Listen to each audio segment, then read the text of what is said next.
자, 오후에 하나님 말씀은 우리 창세기 오늘 39장을 살펴보도록 하겠습니다. 자, 먼저 교환의 메뉴를 보시면 39장의 주제는 요셉에게 닥친 시련의 연속입니다. 참 요셉은 어떻게 보면 신실한 사람인데 오히려 이런 신실한 사람에게는 더 부당하다 싶을 정도로 이렇게 인생의 고난과 시련이 닥쳐올 때가 있습니다.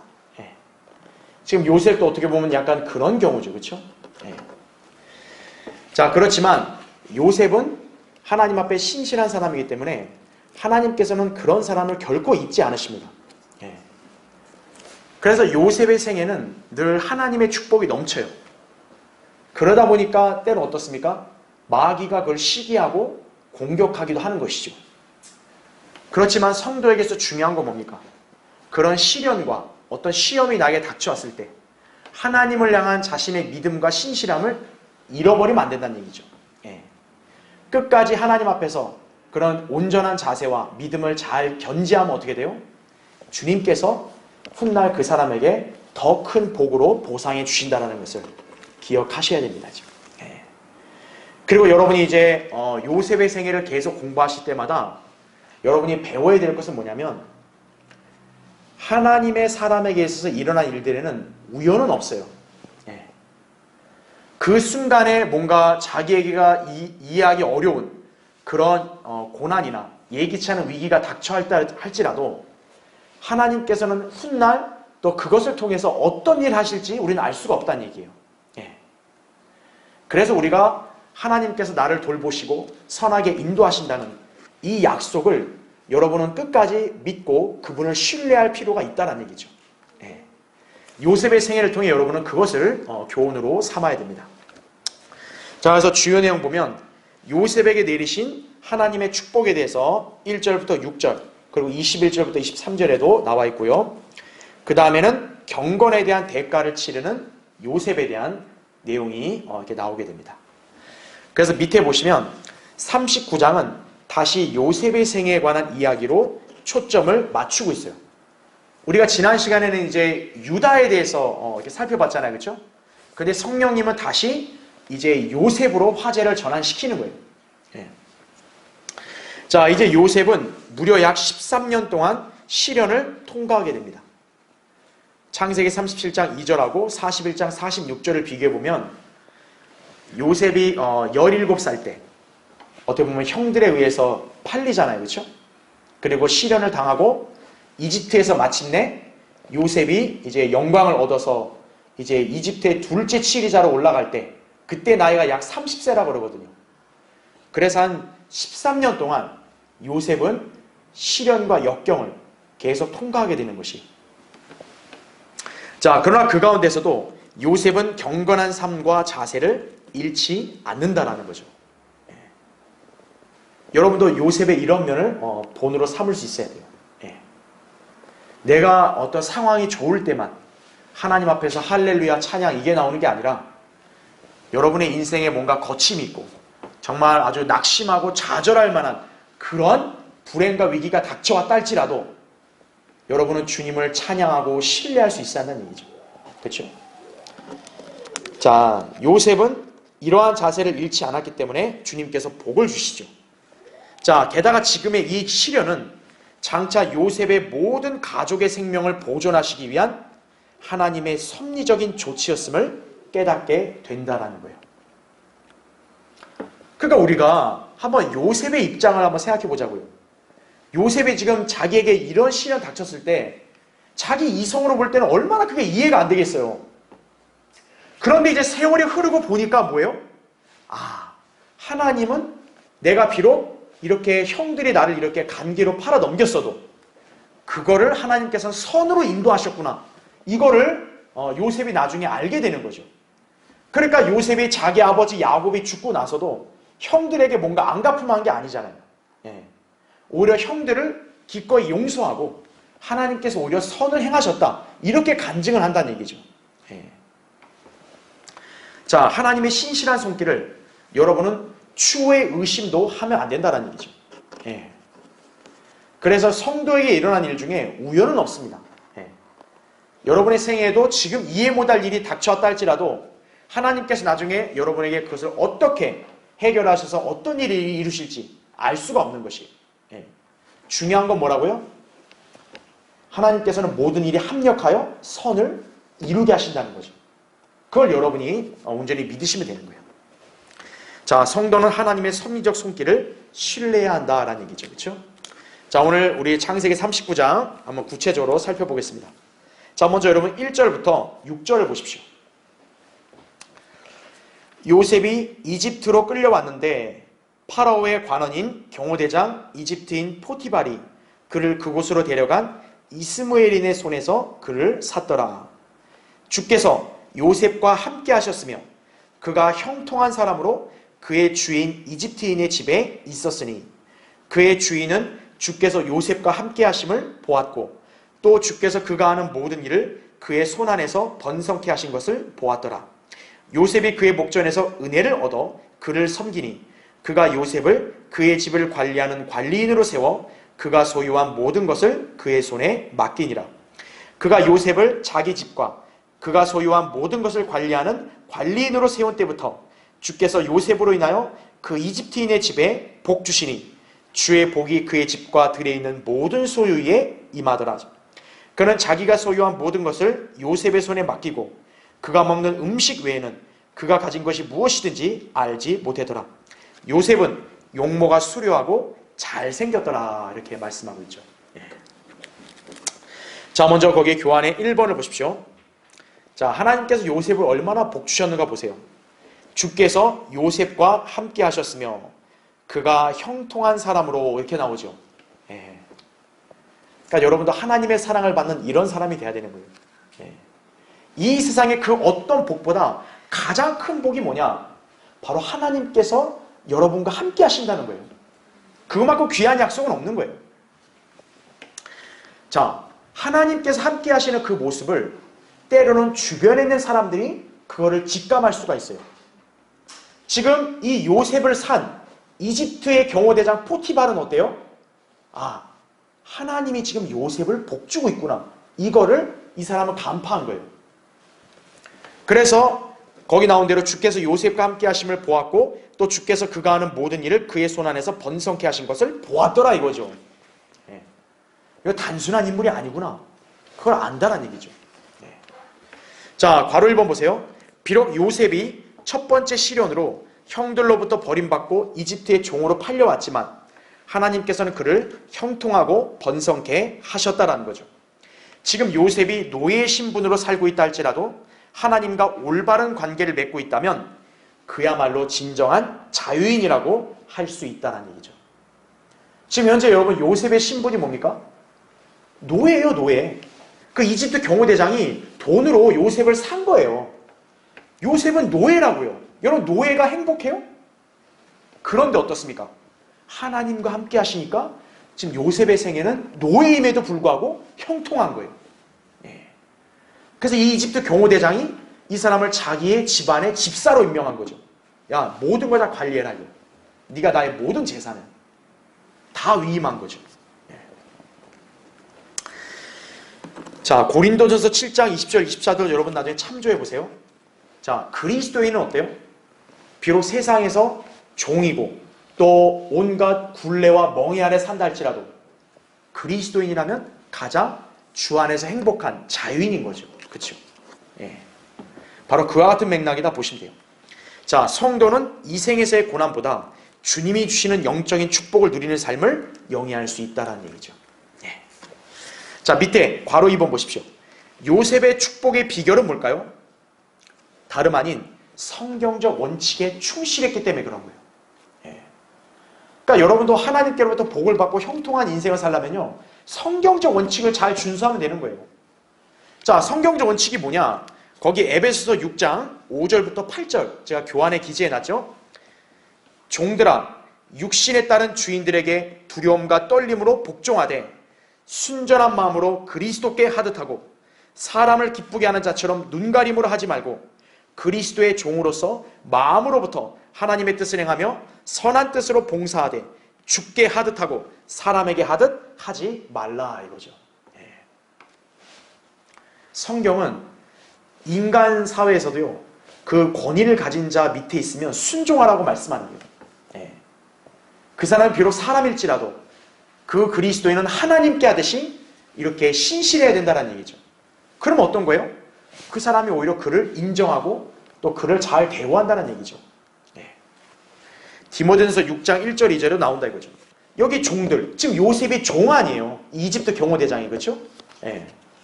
그러니까 요셉은 하나님을 의식해서 하나님께 하듯이 자기 주인에게 충실했다 이거죠. 그러니까 이렇게 복을 받는 거죠.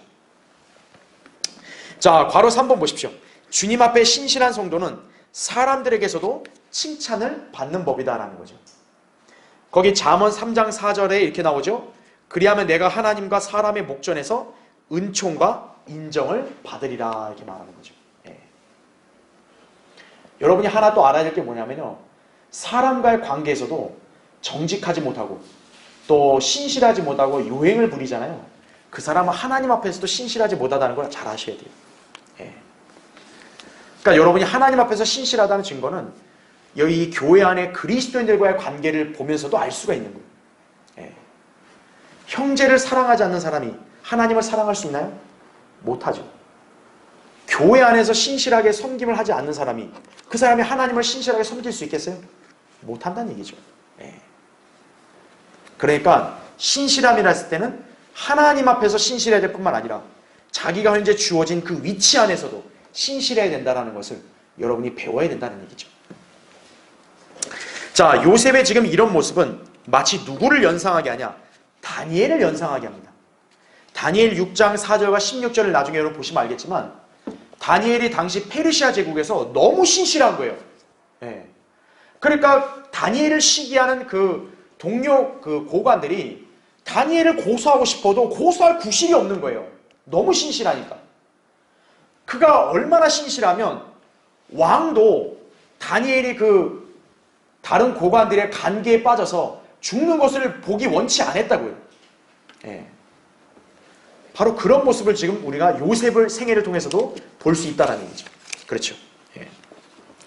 자, 요셉의 주인 이집트의 경호대장 포티발은 그를 자기 집의 관리인으로 세워서 모든 것을 맡기죠. 예. 자, 그랬더니 어떻게 합니까? 주님께서는 포티발의 집에 복을 주시는 거예요. 여러분, 이집트 경호대장이 하나님과 무슨 관계가 있어요? 근데 그 사람은 지금 누구 때문에 복 받는 거예요? 요셉 때문에 복을 받는 거예요. 하나님의 성도는 위상이 그렇다는 걸 아셔야 돼요. 여러분이 주님 앞에 신실하잖아요. 여러분으로 인해서 다른 사람도 복을 덩달아 받을 수도 있다는 걸 아셔야 돼요. 네. 자, 그 다음에 이제 2번을 보십시오. 그래서 바로 그 원칙이 또 여기서 나옵니다. 5절에 이렇게 나오죠. 주께서 요셉으로 인하여 그 이집트인의 집에 복 주시니 이렇게 나옵니다. 자, 이것은 바로 하나님께서 신실한 성도로 인해 구원받지 않은 자들에게도 자비를 베푸시는 원칙을 보여준다는 얘기죠. 예. 자, 밑에 괄호 1번 보세요. 사도행전 27장에서 왜 바울과 함께 배에 탔던 사람들이 죽지 않고 살아있게 되었는가 하면 오늘날 소돔과 고모라와 같은 미국이 왜 아직도 가라앉지 않고 있는지도 설명이 가능하다는 거죠. 전 여기서 하나 덧붙이는 것이에요. 왜 하나님께서 가증함이 극에 달한 이 나라도 하나님께서 이렇게 오래 참아주시냐 이거죠. 이 나라 국민들이 하나님 보시기에 완벽하고 도덕적에서 그럴까요? 아니에요. 이 땅에 있는 신실한 성도들 때문에 이 나라와 민족이 하나님의 보호하심을 받고 있는 것이에요.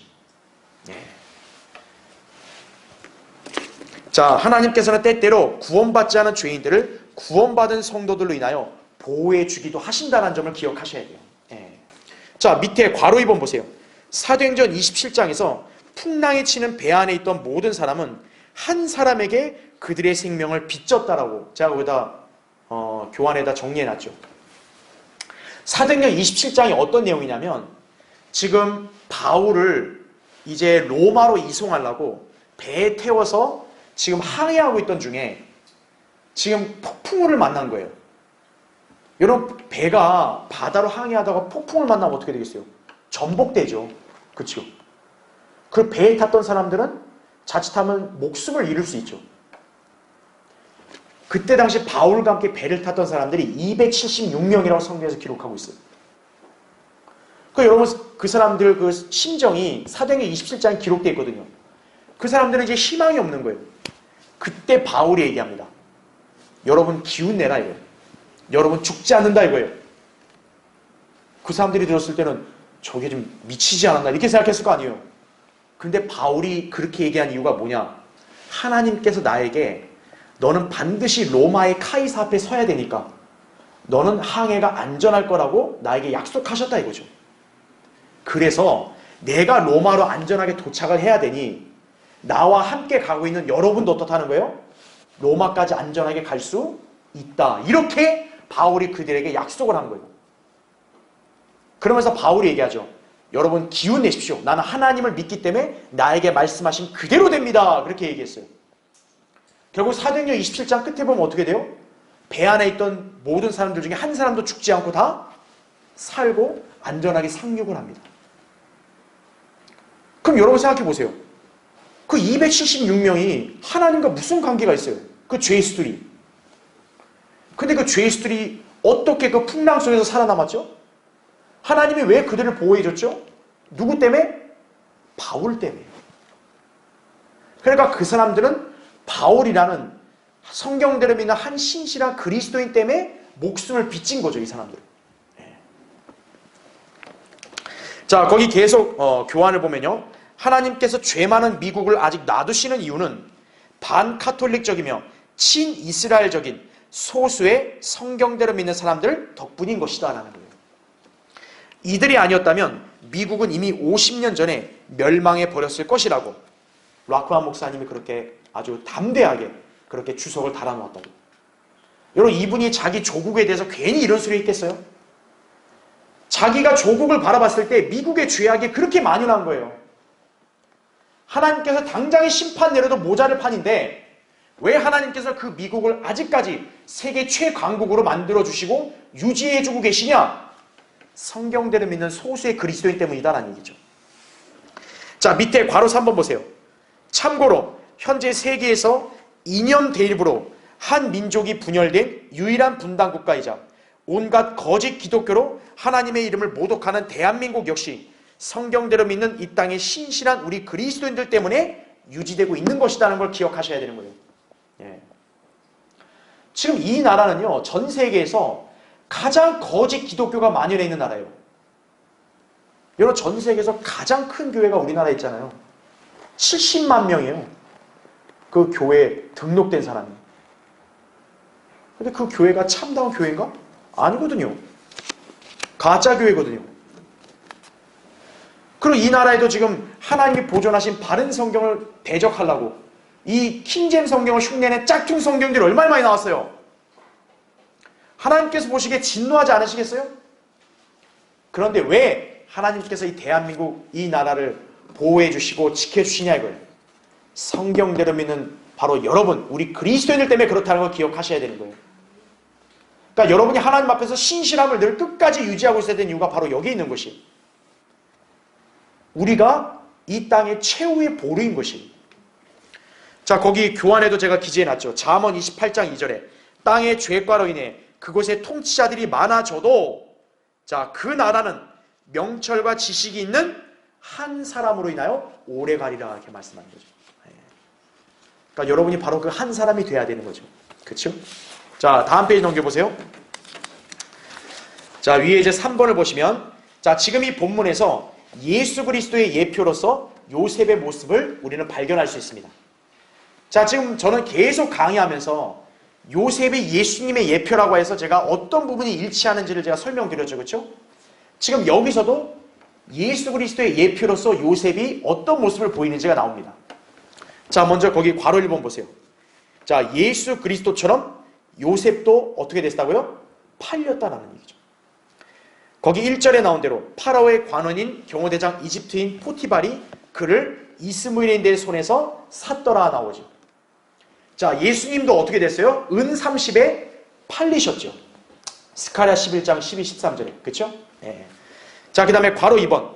하나님께서는 그리스도와 함께 하셨던 것처럼 누구와도 함께 하셨다고요? 요셉과도 함께 하셨다. 아까 우리 2절 읽을 때 주님께서 요셉과 함께 하신다 그랬죠. 자, 하나님도 어때요? 예수 그리스도와 함께 하신다고. 사도행전 10장 38절에 그런 설명이 나옵니다. 자, 그 다음에 괄호 3번.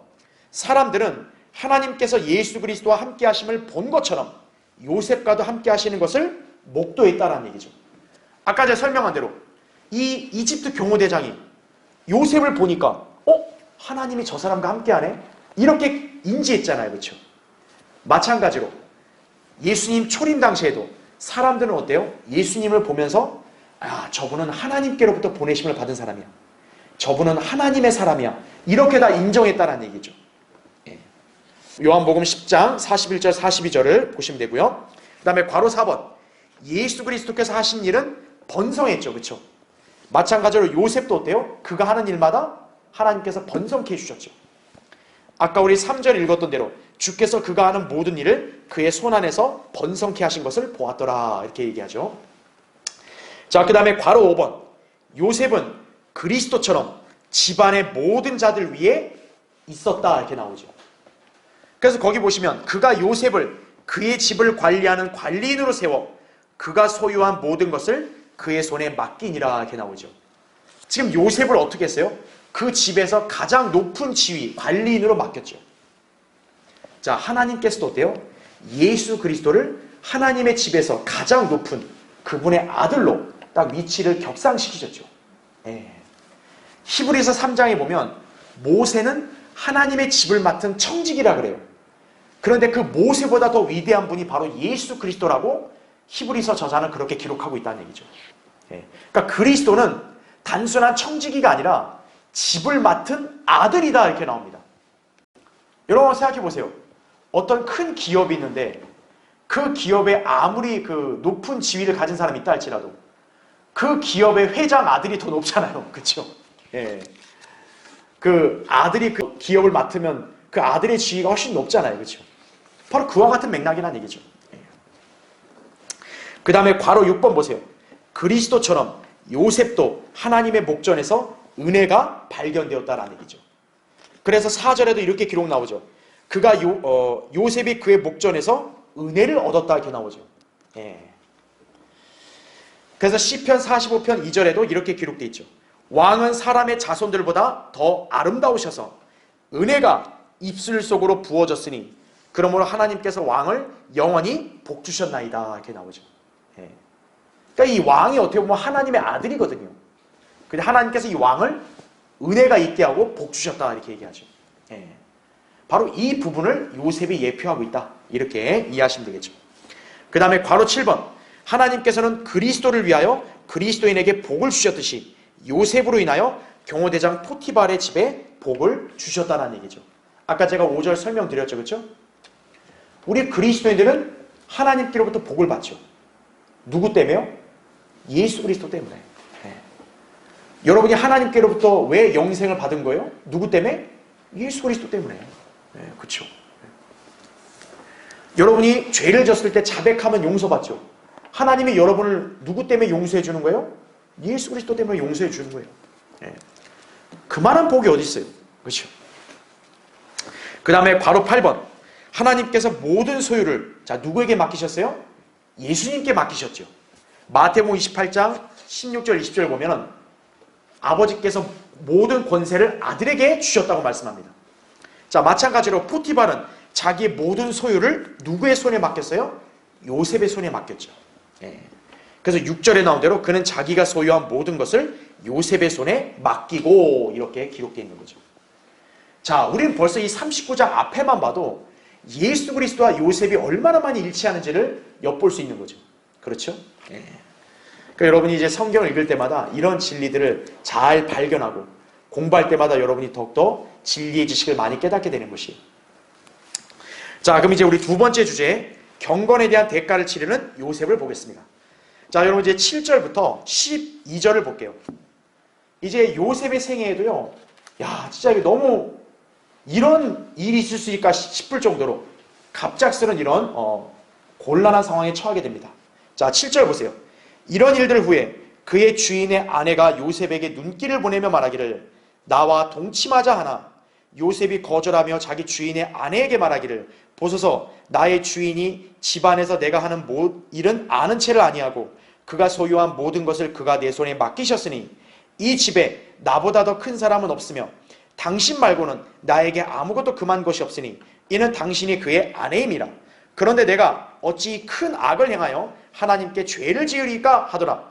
그녀가 날마다 요셉에게 말하여도 요셉이 그녀에게 경청하지 아니하고 그녀와 동침하거나 그녀와 함께 있지도 아니하더라. 그럴 즈음에 요셉이 자기 일을 보려고 그 집에 들어갔더니 그 집 안에는 사람들이 아무도 없더라. 그러자 그 여인이 그의 옷을 붙잡고 말하기를 나와 동침하자 하니 요셉이 자기 옷을 그녀의 손에 두고 도망하여 빠져 나왔더라. 이렇게 말씀하고 있죠. 예. 진짜 요셉의 생애는 좀 황당한 일인 거죠. 그렇죠? 예. 그러니까 왜 그러냐면 아까 우리 6절 읽었잖아요. 요셉의 용모가 어떻다 그랬어요? 수려하고 잘생겼다 그랬으니까. 그러니까 이 여자가 볼 때는 혹하는 거죠. 예. 그러니까 유혹을 하고 있는 거죠, 지금. 자, 밑에 1번을 보십시오. 자, 이 주인의 아내가 요셉에게 자기와 이제 잠자리를 하자고 유혹을 하는 겁니다. 자, 여기서 우리는 다시 어떤 문제를 보게 되는 거예요? 성적인 문제를 다시 보게 됩니다. 예. 이 추악한 고개를 성 문제가 다시 치켜들고 나온 거예요. 자, 괄호 1번 보십시오. 오늘날 세상에서 흔히 생각하는 성 문제는 단순히 본능적이고 취향에 따라 얼마든지 행해질 수 있는 기호 등으로 여긴다 이거죠. 그래도 옛날에는 어때요? 이런 성적인 문제에 대해서 우리 어르신들은 굉장히 보수적이었고 또 이런 것들은 정말 주의해야 되는 걸 다 알고 있었지만 오늘날 세상은 그렇지가 않아요. 예. 자, 하지만 성경에서 성은 어때요? 항상 도덕적인지 아니면 비도덕적인지에 대해 초점을 맞추고 있다는 얘기죠. 예. 자, 불순한 성적 행위 결코 성경에서 미화된 적이 없어요. 오늘날 세상에서 말하는 웃기는 그런 소리가 뭐냐면 소위 자기들이 뭐 합의해가지고 합의된 무슨 성관계니 그런 헛소리를 하고 있는 거예요. 예.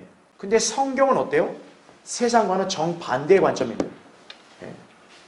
성적인 그런 문제, 이런 죄는 비도덕적인 거다 이거죠. 예.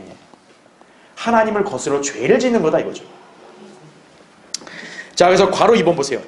그러다 보니까 지금 이 본문에서 묘사하는 성적 유혹과 그 결과는 결코 세상 영화, 드라마, 소설과는 정반대로 이야기가 전개되고 있는 거죠. 여러분 요새 뭐 드라마나 영화 이런 거 보세요. 얼마나 난잡해요. 그렇죠? 예. 부끄러운 줄 모르고 아주 낯뜨거운 그런 장면들을 많이 노출시키잖아요. 그렇죠? 또 그런 식으로 이야기를 전개해 가잖아요. 요새 영화나 드라마 보면. 그렇죠? 하지만 지금 성경의 이야기는 세상 사람들이 그다지 좋아하지 않는 방향으로 지금 흘러가는 거죠. 자, 여기 내용이 뭡니까? 한 여인이 젊은 청년에게 눈길을 보내요. 근데 그 청년은 성경을 인용하면서 거절하고 있어요. 구절을 보면 우리가 알겠지만 하나님께 죄를 짓는다 이거죠. 예. 근데 그녀의 유혹은 끝이 없죠. 하지만 그 청년은 결국 그녀의 유혹을 뿌리쳤고 또 그러자 그녀는 그에 대해서 거짓말로 중상모략을 한다라는 얘기죠. 그럼에도 불구하고 그 청년은 순결함을 유지함으로써 종국에는 높여지게 되죠. 창세기 41장에 가면. 우리가 볼 때는 야, 하나님께서 요셉을 잘 인도하셨다. 우린 이렇게 받아들이는데 세상이 볼 때 어떤 거예요? 아이 뭐야 이야기가 지루하게. 이렇게 생각하는 거죠. 그래서 세상의 관점과 여러분의 관점은 다르다는 걸 아셔야 돼요. 자, 이러한 이야기는 세상에서 호감을 얻지 못하죠. 자, 괄호 3번 보세요. 지금 이런 성적인 유혹의 배후에는 잘 보셔야 돼요. 사탄이 여자의 씨의 출현을 저지하려는 음모가 도사리고 있는 것이다 라는 얘기죠. 예. 자, 한번 설명을 다시 드리면은 제가 몇 번도 언급했지만 이 씨의 전쟁은 계속 이 보이지 않는 이면에서 벌어지고 있는 거예요. 왜 씨의 전쟁이 일어나요?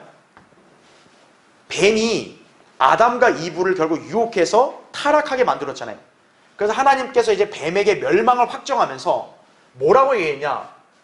자, 이 하나님과 사탄 사이에서는 너의 씨, 그래서 하나님은 어떤 씨를 나게 하신다고요? 여자의 씨. 이 사이에 적의를 둔다 이거죠. 그래서 성경에서 결국 말했던 미래에 있을 일은 뭡니까? 여자의 씨가 사탄을 어떻게 한다고요? 짓밟아 버린다는 얘기죠. 창세기 3장에서부터 이미 예언되어 온 거예요. 그래서 사탄의 입장에서 뭡니까? 이 여자의 씨가 나타나면 되겠어요? 안 되겠어요? 안 되겠죠. 그러니까 여자의 씨가 나타나지 않게 하기 위해서 지속적으로 죄의 덫을 놓는 거예요. 바로 그 죄의 덫은 어떤 양상으로 오는 거예요? 성적인 문제로 오는 거예요. 바로. 네. 그래서 사탄은 여자의 씨의 출현을 방해하려고 바로 그래서 어떤 문제를 야기하냐? 성적인 문제를 야기하는 거예요. 네, 성적인 문제. 왜냐하면 하나님은 거룩하시기 때문에 죄 가운데서 일하실 수 없거든요. 그러니까 여자의 씨는 경건하다 이거죠. 그러니까 죄 있는 상태에서 여자의 씨가 나온다 못 나온다? 못 나온다. 그러니까 마귀의 입장에서는 성적인 문제를 일으켜서 죄를 짓게 해야 되는 거예요. 그래서 뭐 근친상간이라든지 온갖 난잡한 성행이라든지 이런 게 창세기에서 계속 나온 거란 말이죠. 자, 결국 어떻게 합니까? 지금 사탄은 아브라함뿐만 아니라 이삭, 야곱, 그 다음에는 뭐예요? 야곱의 아들들에게까지도 그게 계속 이어지는 거죠. 그래서 우리 지난 시간에 유다를 봤죠. 유다. 자, 유다라든지 루벤 다 모두 이 성적인 문제에서 넘어졌죠. 예. 그러니까 마귀의 입장에서는 지금 뭐예요? 자기가 다 넘어뜨렸다 이거죠. 그럼 이제 여자의 씨가 누구에게서 나올까? 아하, 요셉에게서 나오겠구나. 마귀는 지금 그 생각을 하고 있는 거예요. 그러니까 이번엔 어떤 거예요? 지난번엔 유다를 쓰러뜨렸으니 이번에는 요셉을 쓰러뜨리자. 그래서 마귀가 이 경호대장의 부인을 통해서 성적인 유혹으로 죄에 넘어지게 하는 거예요. 여러분이 그 영적인 배후에서의 그런 싸움을 잘 여러분 이해하셔야 된다는 얘기죠. 예. 그런데 마귀가 몰랐던 건 뭘까요? 지금 여자의 씨는 요셉에게서 나오는 게 아니죠. 우리 지난 시간에 봤다시피 예수 그리스도는 어느 지파에서 나온다 그랬어요? 유다 지파에서 나오는 거죠. 이미 하나님께서는 여자의 씨를 앞으로 어느 지파에 나오게 하시는 거예요? 유다에게서 나오게 하시는 거예요. 그러니까 마귀는 그걸 모르는 거죠. 그러니까 요셉을 쓰러뜨려야 된다. 지금 여기에 극도의 경계심을 갖고 지금 요셉에게 접근한 거죠. 예. 바로 그걸 여러분이 기억하시면 되는 거예요. 자, 그러면 차이점이 뭘까요? 이 루벤과 유다는 다 성적인 문제에 넘어졌죠. 근데 요셉은 어때요? 지금 성적인 유혹을 이겼죠. 즉 요셉만 유일하게 뭐 한 거예요? 승리를 한 것이. 그러면 어떻게 요셉은 참 이렇게 굉장히 무서운 이런 성적인 유혹의 죄를 어떻게 요셉은 이겼냐 이거예요. 이따 제가 자세히 설명드리겠지만 여기서 간단히 언급하면 첫 번째, 요셉은 하나님을 두려워했어요.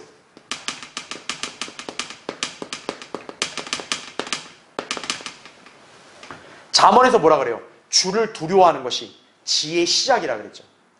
또 욥기 28장 28절에 보면 악에서 떠나는 것이 명철이라 그랬어요. 예. 그러니까 하나님을 두려워하면 어떤 거예요? 이 악에서 떠나는 거예요. 그러니까 요셉은 이길 수 있었던 거예요. 두 번째, 하나님을 두려워할 뿐만 아니라 요셉은, 자 여러분 이거 잘 기억하셔야 돼요. 죄의 환경에서 어떻게 했냐? 도망쳤어요.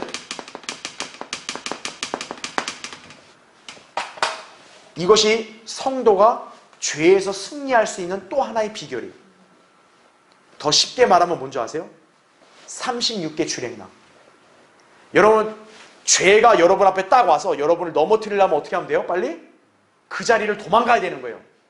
예. 나에게 뭔가 유혹이 온다 이거예요. 그럼 그 자리를 어떻게 해야 돼요? 빨리 박차고 나와야 되는 거예요. 튀어나가야 되는 거예요. 그래야 여러분이 이 죄로부터 승리할 수 있는 거예요. 여러분은 요셉을 통해서 이 두 가지를 배워야 되는 거예요.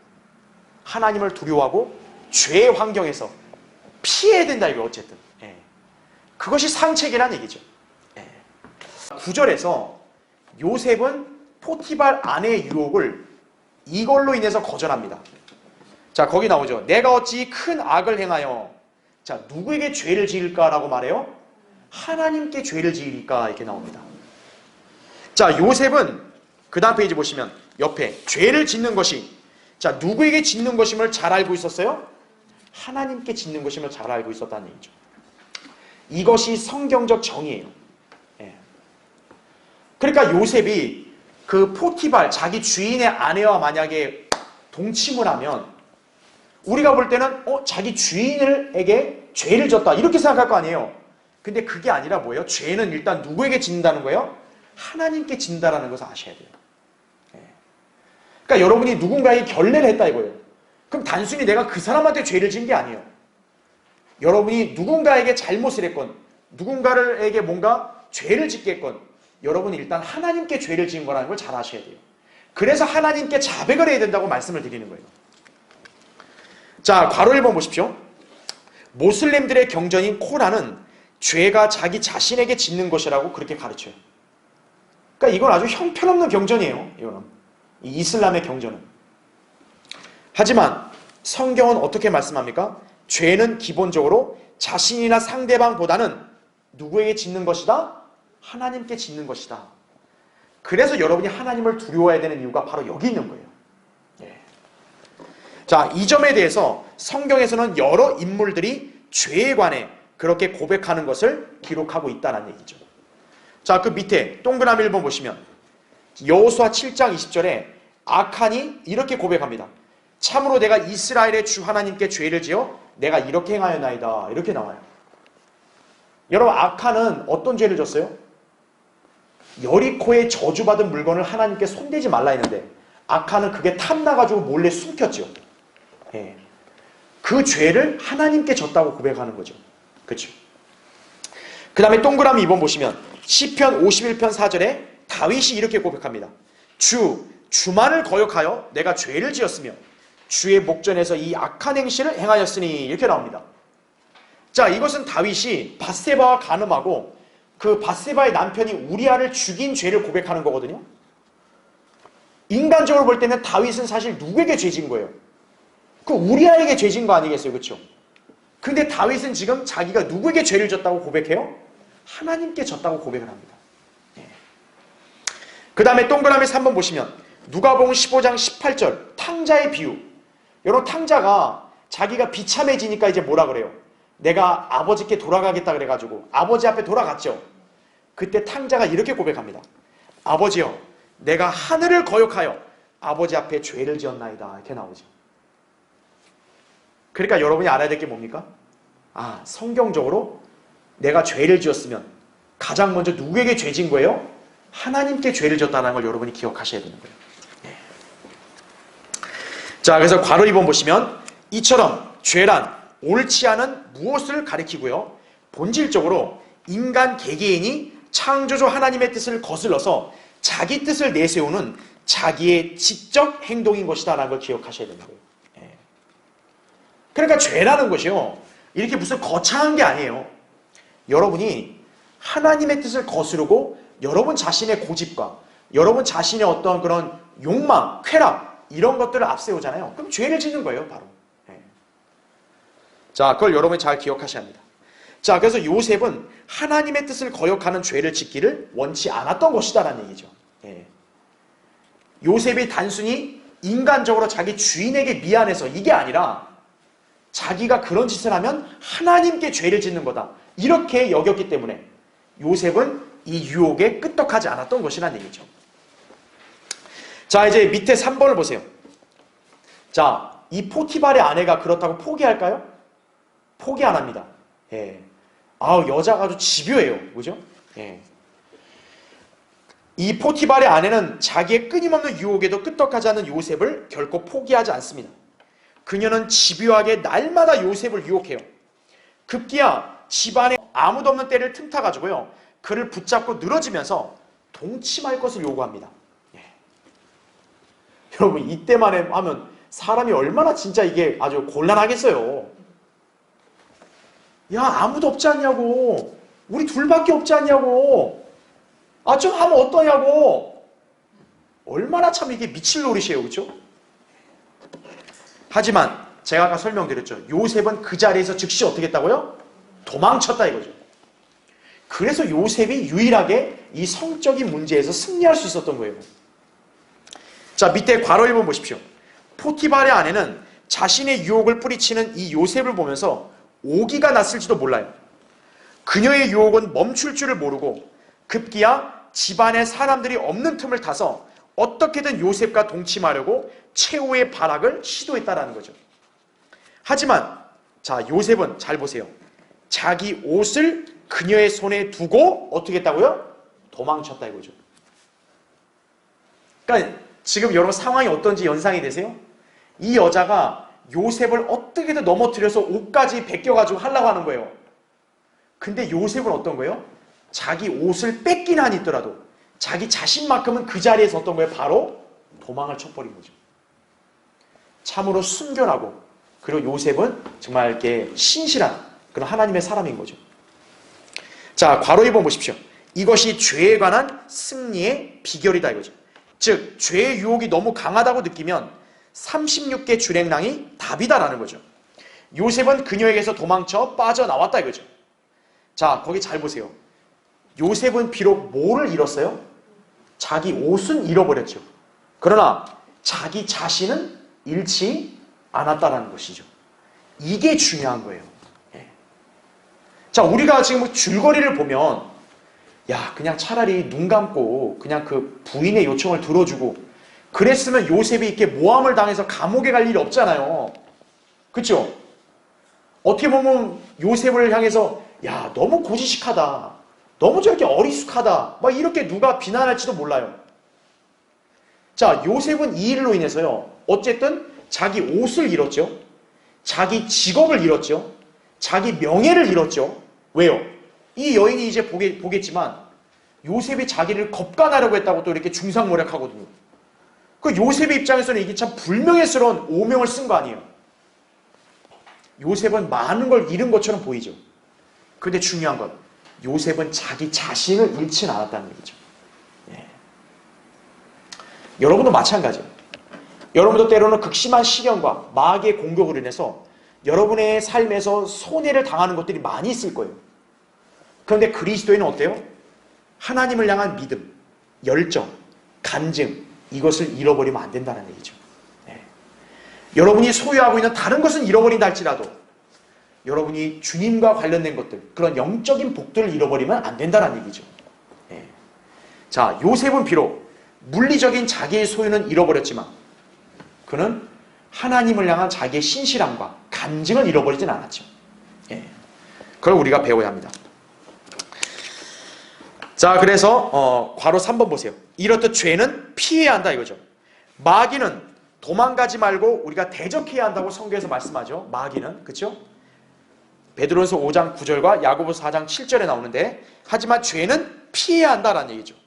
특히 청년일수록 정욕을 피해야 한다라는 거죠. 거기 디모데후서 2장 20절, 거기 제가 교환에 표시해놨죠. 너는 또한 젊음의 정욕을 피하고 오직 순수한 마음으로 주를 부르는 사람들과 함께 의와 믿음과 사랑과 화평을 추구하라, 이렇게 말씀하고 있죠. 예. 특히 여러분 어때요? 젊은 사람은 혈기가 세잖아요. 그런데 요셉은 이 말씀에 따라 젊음의 정욕을 피한 거죠. 예. 그러니까 이 무시무시한 유혹을 이겨낼 수 있었던 거죠. 예. 자, 괄호 4번 보세요. 요셉과 달리 죄의 집요한 유혹에 결국 넘어간 인물이 있습니다. 바로 누구죠? 삼손이죠. 여러분이 삼손을 보면 알겠지만 삼손은 그냥 자기 육신의 정욕과 쾌락을 거기에 따라 그냥 행동하는 사람 아니에요. 그렇죠? 삼손은 데릴라가 날마다 조르고 사정을 해요. 당신의 힘의 비결이 어딨냐? 삼손이 일부러 안 가르쳐 주거든요. 이 데릴라가 막 사정을 하고 졸라대요. 재판강의 16장 16절에 보면. 그러니까 이 삼손이 막 괴로워서 죽을 지경이라 그래요. 결국 어떻게 합니까? 자신의 힘의 비밀을 그녀에게 털어놓고 말았죠. 16장 17절. 그로 인해 삼손은 양눈이 뽑혀지고 우스갯거리로 전락하고 말았던 것이죠. 네. 이 죄의 집요한 유혹, 여러분 이거를 과감하게 떨쳐버리지 않으면요, 죄는 끝까지 여러분을 괴롭힌다는 거 아셔야 돼요. 여러분이 만약 그거에 굴복을 하게 되잖아요, 여러분은 비참하게 된다는 걸 기억하셔야 돼요. 자, 괄호 5번 보십시오. 요셉과 삼손의 차이점은 바로 죄의 환경에 무기력하게 억눌러 있었는가 아니면 거기로부터 빠져나왔는가 그 여부로 갈린 것이에요. 성도는 죄를 지을 수 있는 환경에서 벗어나야 돼요. 특히 스스로 그런 환경을 만들어서는 안 된다는 얘기죠. 아무리 신실한 성도라 할지라도 죄를 지을 수 있는 환경에 계속 노출되면요, 죄를 짓기 십상임을 잘 유념해야 한다는 얘기죠. 그러니까 무슨 온갖 쾌락, 어떤 음란함 이런 것들이 있는 환경에 그리스도인이 가면 안 되는 거예요. 무슨 뭐 유흥주점이라든지요, 그 다음에 온갖 악한 자들이 모여있는 그런 모임이라든지요, 이런 데 가면 그리스도인도 거기에 물들어 버리는 것이에요.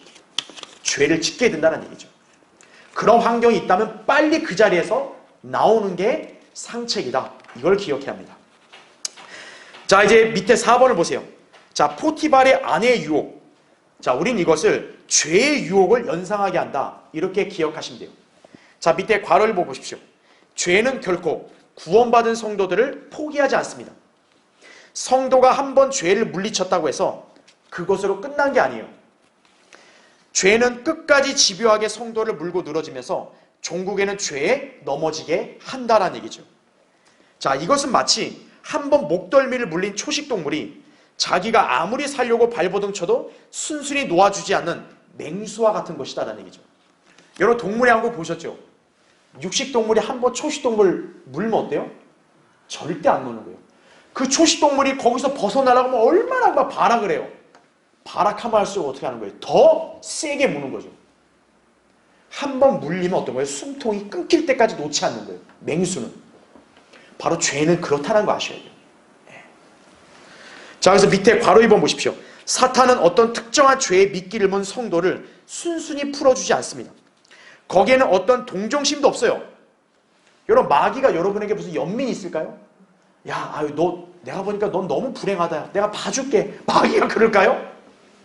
절대 안 그래요. 하나님의 자녀들이 완벽하게 걸려들 때까지 집요하게 미혹하는 거예요. 하나님의 자녀가 사탄의 미혹에 일단 걸려들면 맥을 못 출 때까지 사탄은 집요하게 잡아당기고 끌어내린다는 걸 기억하셔야 되는 거예요. 자, 그 다음 페이지 보세요. 그래서 밑에 괄호 3번. 그러면 어떻게 해야 하는가 이거죠. 죄가 포기하지 않아요, 우리를. 그러면 방법은 뭐밖에 없겠어요? 우리 자신이 죄를 포기해야 되는 거예요. 이 악한 현 세상에서 육신의 죄의 본성을 지니고 살아가는 우리가 죄를 포기하는 것은 쉬운 일이 아니죠. 이때 우리가 할 수 있는 일은 바로 뭡니까? 육신을 죽은 것으로 여기면 되는 거예요. 로마서 6장 11절에 나온 대로. 사실 이미 여러분의 육신은 예수님을 믿는 순간 이미 죽은 거예요, 여러분은. 그러니까 여러분은 이미 죽은 시체와 같다는 걸 기억하셔야 돼요. 그러니까 죄가 여러분을 자꾸 이렇게 깔딱대고 여러분에게 자꾸 유혹하잖아요. 여러분은 선언해야 돼요. 야, 네가 찾던 그 암흑에는 이미 죽었어. 야, 너 이미 번지수 잘못 찾았어. 죄에 대해서는 그렇게 선언할 수 있어야 한다는 얘기죠. 괄호 4번 보십시오. 갈라디아서 5장 24절에 보면 그리스도께 속한 사람들은 육신을 그 욕종과 정욕과 함께 십자가에 못 박았느니라 이렇게 말씀하고 있죠. 죽은 것은 반응하잖아요. 여러분, 인간이 죄를 안 짓고 싶으려면 언제 안 짓는 줄 아세요? 그 사람이 죽어서 무덤에 장사되면 그때부터는 죄 안 짓게 돼요. 사람이 죽기 전까지는 어떤 형태든 죄는 집요하게 여러분을 괴롭히고 공격한다는 거 아셔야 돼요. 자, 따라서 육신을 죽은 것으로 여기하면 육신이 요구하는 것, 곧 죄를 과감히 거절할 수 있다는 거죠. 더 나아가 주 하나님께는 산자로 여겨야 한다 이거죠. 그럴 때 자신의 몸을 죄를 짓는 일에 사용하지 않고 주님을 위해서 의의 병기로 드릴 수 있는 것이다 라는 거죠. 로마서 6장 12절 13절 나온 말씀인 거죠. 그렇죠? 자, 그래서 밑에 괄호 5번. 죄는 절대로 죽지 않았다 이거죠. 여전히 왕성하게 활동하고 있다 이거죠. 죄가 포기할 것이라는 생각은 여러분 접으셔야 돼요. 그런 일은 절대로 일어나지 않아요. 우리가 죄를 포기하는 게 더 빠르다는 얘기죠. 그걸 기억하셔야 합니다. 자, 이제 마지막 13절부터 23절 볼게요. 그녀가 요셉이 자기 옷을 그녀의 손에 두고 도망쳐 나가는 것을 보고서 자기 집의 사람들을 불러 그들에게 이야기하였으니 말하기를 보라, 주인이 히브리인을 우리에게 데려와서 우리를 희롱하게 하는도다. 그가 나와 동침하려고 내게 들어오기에 내가 크게 소리 질렀더니 그는 내가 목청을 높여 소리 지르는 것을 듣고 그의 옷을 내게 두고 도망쳐 나갔느니라 하고, 이거죠. 와, 진짜 환장을 누르신 거죠. 그렇죠? 예. 이 여자 입장에서 자기가 수치스럽잖아요. 그러니까 오히려 거꾸로 거짓말 해버리는 거예요. 자, 16절 계속 보세요. 그녀가 요셉의 주인이 집에 올 때까지 그의 옷을 자기 곁에 놓아두니라. 그녀가 이런 말로 그에게 이야기하여 말하기를 당신이 우리에게 데려왔던 그 히브리 종이 나를 희롱하려고 내게 들어왔기에 내가 목청을 높여 소리를 질렀더니 그가 옷을 내게 남겨두고 도망쳤나이다 하니, 그의 주인은 그에게로 말하기를 당신의 종이 내게 이런 짓을 했다 하는 자기 아내의 말을 듣고 심히 노하더라.